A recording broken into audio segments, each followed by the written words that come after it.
विधानसभा जहां सीएम योगी आदित्यनाथ संबोधित कर रहे हैं। सदन में प्रस्तुत माननीय वित्त मंत्री जी के भाषण पर यहाँ पर विस्तृत चर्चा माननीय सदस्यों ने की।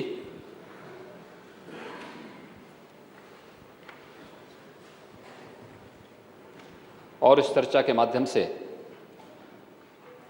अपने विचारों को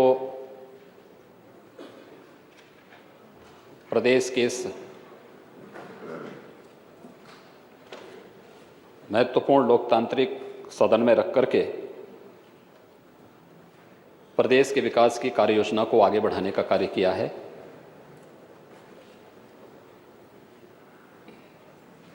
काफी रुचि के साथ सभी पक्षों के मान्य सदस्यों ने अपनी बात रखी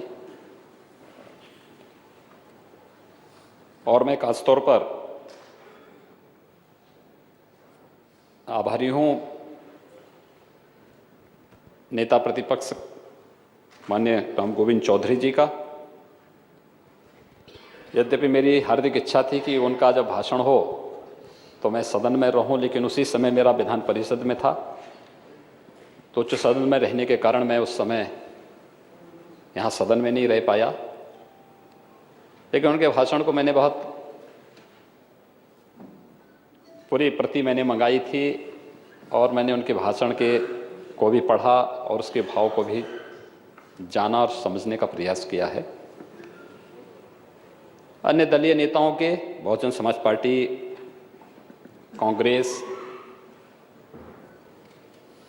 सहदेव समाज पार्टी और हमारे सहयोगी अपना दल से जुड़े हुए सभी नेताओं ने भी इस सदन में जो विचार रखे हैं, मैं उन सभी को हृदय से धन्यवाद देता हूं। मेरे सहयोगी जो हैं यहाँ पर भारतीय जनता पार्टी के 39 मान्य सदस्यों ने भी अपनी बातों को यहाँ पे रखा। विकास का एक नया एजेंडा प्रदेश को दिया। विधानसभा, जनपद और प्रदेश के अंदर विकास की कार्य योजना कैसे आगे बढ़नी है, इन सभी के साथ ही अपना दल से भी जुड़े हुए मान्य 3 सदस्यों ने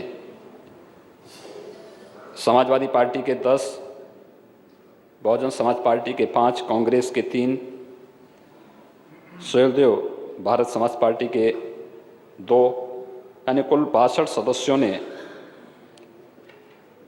इस पूरी चर्चा में भाग लिया है और एक स्वस्थ लोकतांत्रिक प्रणाली का सृजन प्रदेश का विधानमंडल कर रहा है। ये हम सब के लिए बहुत गौरव का विषय है। मैं इसके लिए आप सभी मान्य सदस्यों का हृदय से अभिनंदन करता हूं।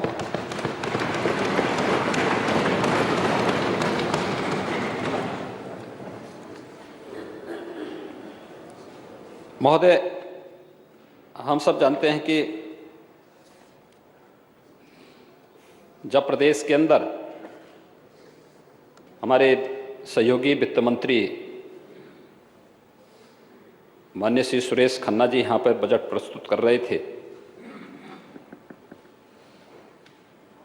उस समय देश के अंदर भी बहुत सारी बातें उत्तर प्रदेश के बारे में आ रही थी और खासतौर पर बजट पे हम चर्चा करें तो इससे पहले उन मुद्दों पे चर्चा होनी बहुत आवश्यक हो जाती है। इसलिए हो जाती है क्योंकि बजट से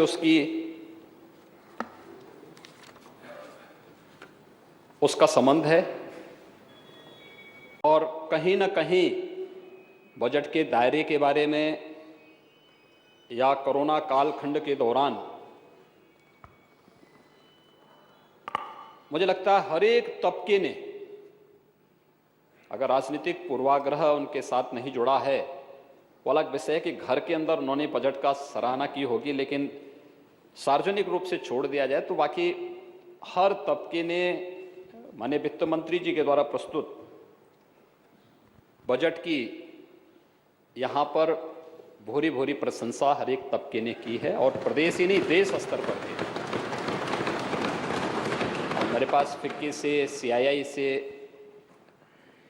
या अन्य उस फील्ड में काम करने वाले लोगों के जो वक्तव्य, जो फ़ोन या जो आपसी बातचीत में उन्होंने अपने वक्तव्य दिए हैं, हर एक ने उसकी सराहना की है, वैसे ही नहीं की। और मुझे इसीलिए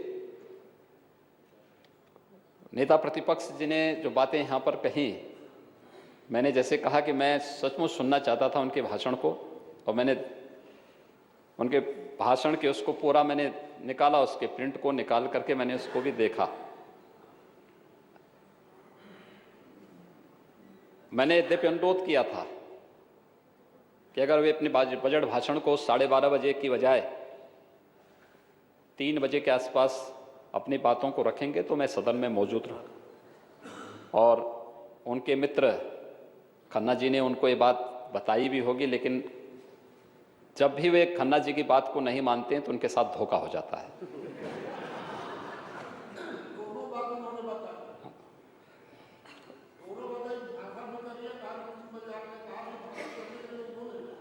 बजट महोदय, बजट हम लोग ऐसे समय में लेके आए हैं जब वैश्विक महामारी कोरोना है। लोग कोरोना से भयभीत हैं, लेकिन भारत ने कोरोना का प्रबंधन भी बेहतर तरीके से किया और कोरोना प्रबंधन के साथ ही अब कोरोना से बचाव के लिए भी जो कार्यक्रम प्रस्तुत किए हैं, अभी 1 मार्च से 60 साल से ऊपर के सभी नागरिकों को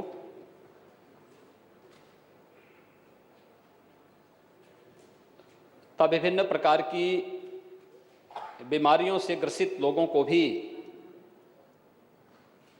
अब वैक्सीन देने का कार्यक्रम आरंभ हो चुका है। यानी भारत की एक अपनी उपलब्धि, भारत के साथ कुछ ना कुछ नई उपलब्धियां जुड़ती जा रही हैं और भारत के लोगों को इस महामारी से बचाने के साथ साथ आरोग्यता प्रदान करने के बारे में आदरणीय प्रधानमंत्री जी के नेतृत्व में जो कार्यक्रम चल रहे हैं, 1 मार्च से फेज 2 का जो कार्यक्रम चला है, मैं स्वयं भी लखनऊ के सिविल हॉस्पिटल में जाकर के उन सभी नागरिकों से, जो वरिष्ठ नागरिकगण जन थे जो उस दिन वैक्सीन लेने के लिए आए थे, अलग अलग तबके के थे, और अपनी लाइन में बैठ करके पूरी धैर्य के साथ वो वैक्सीन लगाने के साथ वो अपने को जुड़े हुए थे। तेजी के साथ ये प्रक्रिया आगे बढ़ रही है, अद्भुत अनुशासन है। और कोई भी देश अगर अपने नेतृत्व के इस अनुशासन भाव के साथ जुड़ करके कार्य करता है तो उसको दुनिया की महाताकत बनने से कोई रोक नहीं सकता है। और यह एक शुभ स्थिति वर्तमान में भारत के साथ जुड़ रही है। कोविड से प्रदेश भी प्रभावित हुआ, हमारा राजस्व भी प्रभावित हुआ, आम जनमानस में भी इसका प्रभाव पड़ा,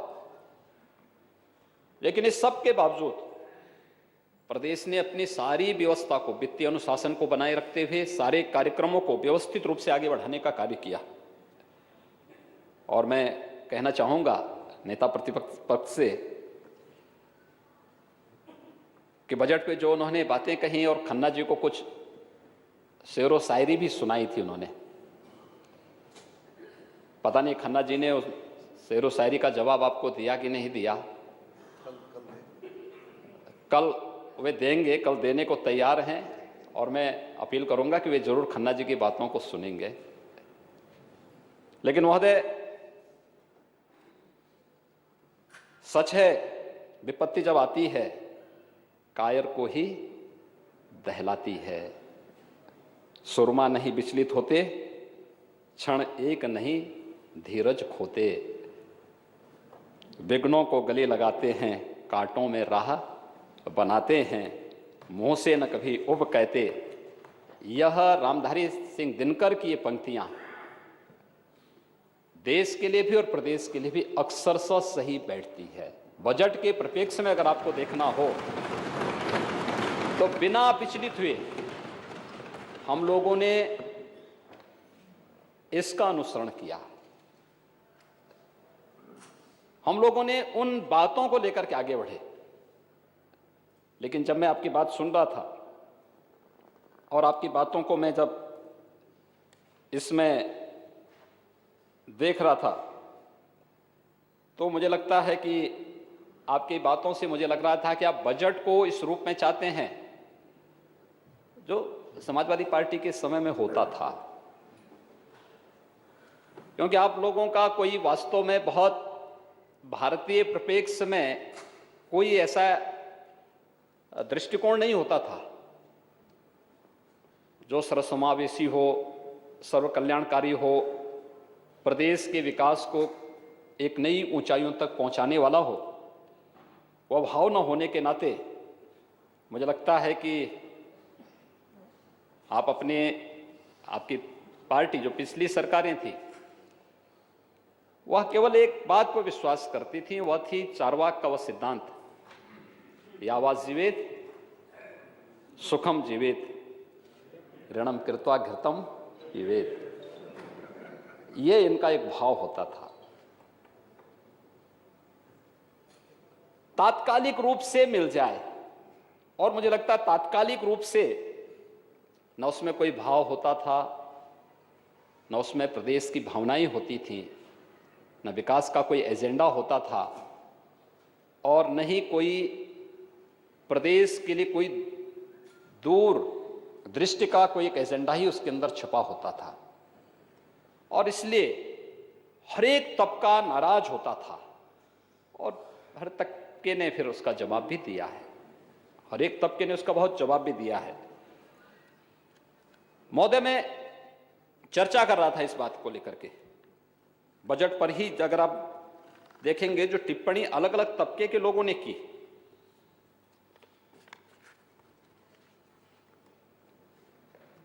पूर्व मुख्य सचिव, उन्होंने इस बारे में कहा सरकार का विजन क्या है, वोट से ज्यादा विकास पर जोर। हमें मालूम है तात्कालिक आवश्यकता के लिए बनाई जाने वाली योजनाएं न पार्टी का न प्रदेश का हित कर सकती हैं। हम एक विजन के साथ विकास के रोड मैप को तैयार किए हैं और उस रोड मैप के अनुसार हम लोगों ने विकास के इस एजेंडे को लागू किया है। यही पार्टी को भी और प्रदेश को भी एक नई ऊंचाई देगा। पार्टी को लंबे समय तक शासन करने के लिए और प्रदेश को विकास की एक नई अर्थव्यवस्था के साथ जोड़ने का कार्य करेगा। स्वास्थ्य क्षेत्र के एक विशेषज्ञ ने भी इस बात को कहा कि बजट को सभी वर्गों के उत्थान को ध्यान में रखते हुए तैयार किया गया है।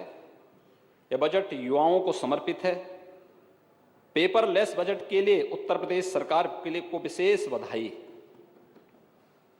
डॉक्टर अरोड़ा ने सरकार द्वारा कोविड-19 टीकाकरण के लिए विशेष रूप से जो प्रावधान किया है, इसके लिए भी उन्होंने आभार व्यक्त करने के साथ ही सुपोषण पर ध्यान देने के लिए भी इसको एक सराहनीय कदम माना है।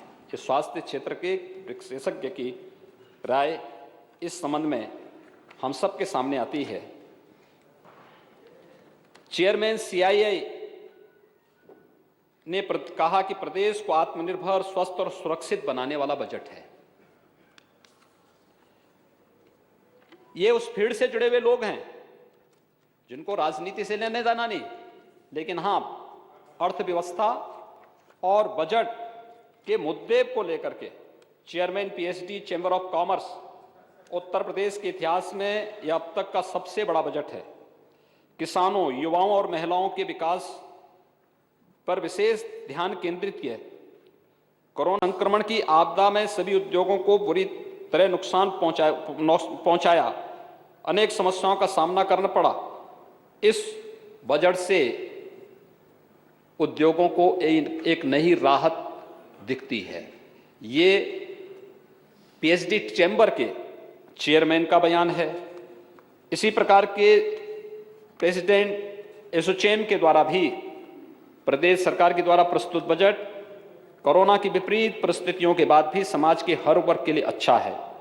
सरकार ने जो बेहतर हो सकता था वह किया है और पिछले वर्ष की तुलना में 7.2% की बढ़ोतरी भी एक प्रशंसनीय कार्य है।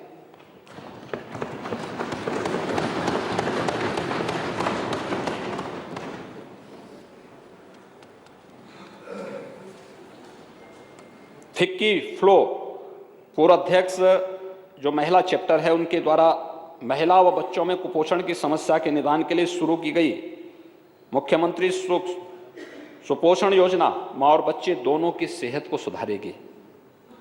इसके अलावा मुख्यमंत्री कन्या सुमंगला योजना और मुख्यमंत्री सामूहिक विवाह योजना भी मील के पत्थर साबित हुए।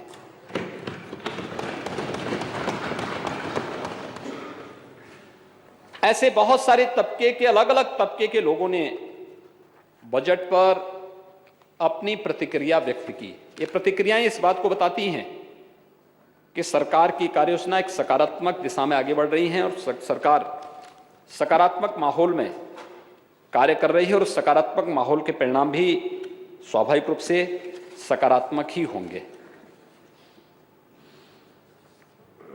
पिछले 4 वर्ष के दौरान महोदय जो कार्य किए गए, हम सब जानते हैं कि प्रदेश के अंदर जो कार्य वर्षों में नहीं हो पाए, विगत 4 वर्षों के दौरान ये सभी रास्ते पे आते हुए दिखाई दिए। और हम लोगों ने इस बारे में कहा था जब 2017-18 में प्रदेश सरकार ने अपना पहला बजट प्रस्तुत किया था, तब हम लोगों ने 2017-18 के बजट के बारे में कहा था कि हम इसे किसानों को समर्पित कर रहे हैं। 18-19 का बजट हम लोगों ने प्रदेश के औद्योगिक विकास को समर्पित किया था। ओडीओपी की जो योजना देश की आज लोकप्रिय योजना है, वह उसी समय हम लोगों ने फरवरी 2018 में उस योजना को आदरणीय प्रधानमंत्री जी कर कमलों से प्रदेश के अंदर लागू किया था। आज उसके बेहतर परिणाम आए हैं। प्रदेश का एक्सपोर्ट बढ़ा है, परंपरागत उद्योग एक बार फिर से पुनर्जीवित होता हुआ दिखाई दिया है। एक नई संभावना रोजगार की और विकास की प्रदेश के अंदर उसके माध्यम से देखने को मिली है। 19-20 का बजट हम लोगों ने प्रदेश की मातृशक्ति को समर्पित किया था और 20-21 का युवाओं की शिक्षा, उनके कौशल विकास, रोजगार, मूलभूत आधारभूत जो इंफ्रास्ट्रक्चर डेवलपमेंट से जुड़ी हुई जो कार्य थे उनको एक नई गति देने के लिए इसको समर्पित किया था। तो 21-22 के बजट का थीम भी प्रदेश सरकार ने बहुत स्पष्ट भाव के साथ रखा कि प्रदेश के समग्र और समावेशी विकास को ध्यान में रख करके ये बजट प्रदेश के विभिन्न तबके के स्वावलंबन और सशक्तिकरण को समर्पित है और इस बजट को इसी रूप में पूरे प्रदेश ने और पूरे देश ने लिया है। मैं इसके लिए वित्त मंत्री जी को, अपर मुख्य सचिव वित्त और वित्त आयुक्त को और वित्त विभाग की पूरी टीम को, वित्त के हमारे राज्य मंत्री और पूरी टीम को, विभिन्न विभागों ने जो समय पर सभी मंत्रियों ने समय से अपने विभाग की योजनाओं को इसमें शामिल करवाया है, इसके लिए इन सबको हृदय से बधाई देता हूं। एक अच्छे बजट को प्रस्तुत करने के लिए एक थीम के साथ बजट आगे बढ़ा। महोदय, बजट प्रस्तुत करने के साथ ही इससे पहले वो उपलब्धियां जो अलग अलग समय में अलग अलग थीम के साथ कार्य किया गया, उसके परिणाम भी हमारे सामने हैं। हम सब जानते हैं प्रदेश कहां था और मैं बार बार इस बात को कहता हूं। पहला बजट जब सदन में प्रस्तुत किया गया था तब भी मैंने कहा था उत्तर प्रदेश की आबादी के हिसाब से बजट बहुत छोटा है, बहुत छोटा है। हमें इसके दायरे को बढ़ाना होगा, लेकिन बजट के दायरे को बढ़ाने से नहीं काम चलेगा, अपनी आय को भी बढ़ाना पड़ेगा। वित्तीय अनुशासन का ध्यान में रखना पड़ेगा, फिजूल खर्ची को रोकना पड़ेगा, लीकेजेज जहां भी होंगे उसको हर हाल में नियंत्रित करना पड़ेगा और उस दिशा में पूरी सरकार, पूरा तंत्र एक साथ जुटा, उसके परिणाम भी सामने आए। तो विधानसभा में सीएम योगी आदित्यनाथ विपक्ष को जवाब देते हुए कह रहे थे कि कोविड को लेकर भी विजन सामने आया और विकास को लेकर विजन चल रहा है।